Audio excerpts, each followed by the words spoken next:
столбцы с лепнинами. Вот. И я всегда стремилась туда приехать, да, когда такая возможность предоставлялась. И я помню, я приехала, когда прошло 25 лет с тех пор, как мы оттуда уехали. Вот. А потом прошло 50 лет. И я опять, значит, туда поехала для того, чтобы опять прийти в свой двор. И вот помню, мы шли по этому центральному проспекту в Душанбе. Министр культуры рассказывал про гражданскую войну, страшные вещи, показывал, значит, дома, где происходили какие-то страшные совершенно события, зверства какие. Я удивлялась, потому что таджики поразительный народ, очень красивый, очень добрый, да, очень какой-то тихий, доброжелательный. Я никак не могла себе представить, что такое могло бы случиться в Таджикистане. Но, к сожалению, вот так умели людей завести, что была эта гражданская война. И вот мы шли по этому проспекту, и вся делегация, которая приехали тогда в Таджикистан, она говорит: мы с тобой идем в твой двор смотреть. И мы, значит, идем по этому проспекту, и вдруг навстречу идет Тимур Касымович и Ириночка. Наташенька, значит, вы куда идете? Я говорю: я иду в свой двор. Тимур Касымович говорит: и мы пойдем с тобой. И мы пошли. И мы пошли такой большой компанией. Вот он меня сразу понял, что человеку очень важно возвращаться в места, где ему было когда-то хорошо. Вот. Я очень люблю Таджикистан и очень люблю этот город. И знаете, я в Душанбе первый раз увидела туалетное мыло земляничное. И оно было такое душистое, что мне хотелось его съесть. А до этого у нас было только хозяйственное мыло. Это же были, в общем, не так уж много лет прошло после войны. И вот мы сходили в наш двор, конечно, все там уже изменилось, какие-то всякие постройки были. Вот. Но я вот вспоминаю, как это так, вот этот великий человек, этот гений, потому что он действительно гений. Он гений, да. Он гений. Вот так вот запросто пошел с какой-то молодой, значит, артисткой посетить ее двор.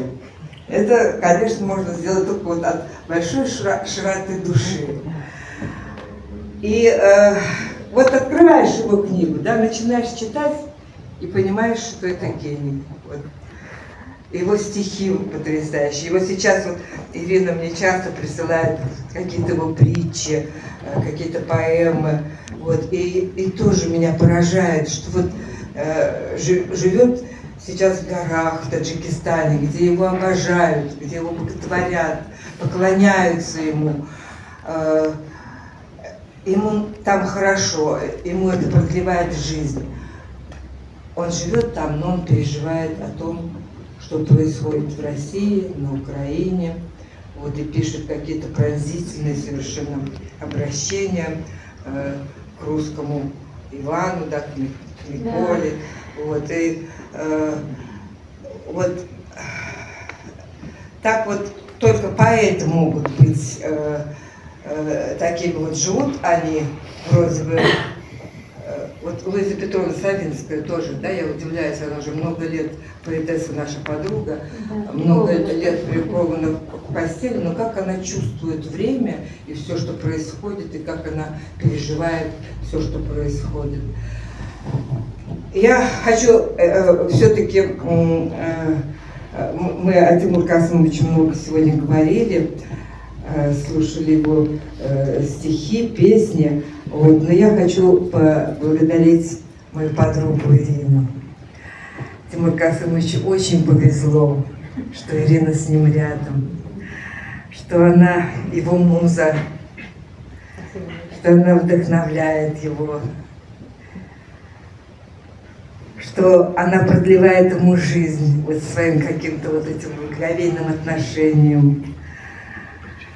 Они питаются друг от друга. Я вот Ирину знаю много-много лет и вижу, как она поразительно выросла за все эти годы рядом вот с этим талантливым человеком. Ведь Ирина и певица, и поэтесса, и художница потрясающая, и какие батики называются, да, вот на шелку ручной работы.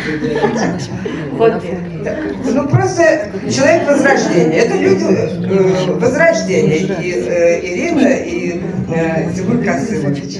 Вот я очень благодарна вам за то, что вы рядом с Тимуром, вот, за то, что у вас такой союз удивительный, красивый, благородный, благодатный. Вот, я хочу пожелать вам счастья, чтобы вы были здоровы и долгих-долгих лет жизни, чтобы вы еще много чего сотворили для людей прекрасного. Вот. А мы будем гордиться, что мы жили в эпоху, когда жили эти гениальные люди рядом с нами, живые гении. Государство, вопреки очень часто, но благодаря этому открывали первые лица всех стран. Поэтому, что бы ни происходило, наши великие поэты, вот поэты на Филиппинах, например, когда писал Достоевского, Толстого, мне сказали, вы знаете, они для нас живые. Если для нас поэты – это история, то для них они просто живые. Потому что русская поэзия формирует человека, она творит человека. Вы знаете, на самом деле Зульфикаров поэт не нашей эпохи, не нашего времени. Он поэт из будущего. В нем уже произошел вот этот сплав всей мировой культуры, всех мировых религий и философий в одном человеке. Для него мир бесконечно одно целое. Бесконечно. И вот с этой позиции, с высоты своей Золотой горы, он смотрит на нас всех и посылает нам свою любовь.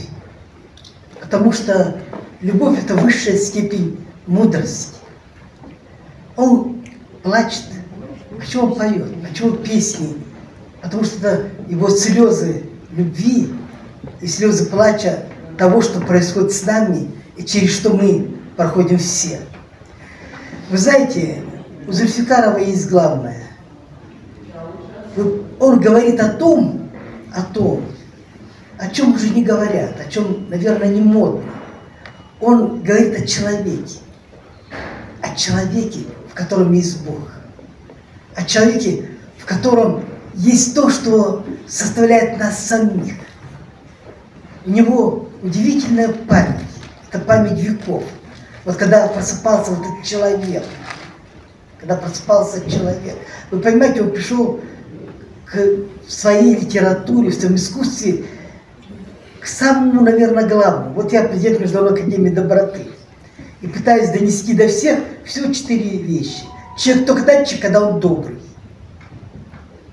Человеческая история еще не началась. Потому и происходит то, что сейчас происходит. Как жить? Доброта – решение всех проблем. Каков должен быть мир? Там, где доброта, там нет границ. И последнее, самое последнее. Доброта и благодарность – главный закон человечества. Доброта и благодарность – главный закон человечества. А как проявляется любовь? Она проявляется добротой. Как проявляется Бог? Он проявляется только добротой и благодарностью. Вот если вы хотите почувствовать Бога, вы чувствуете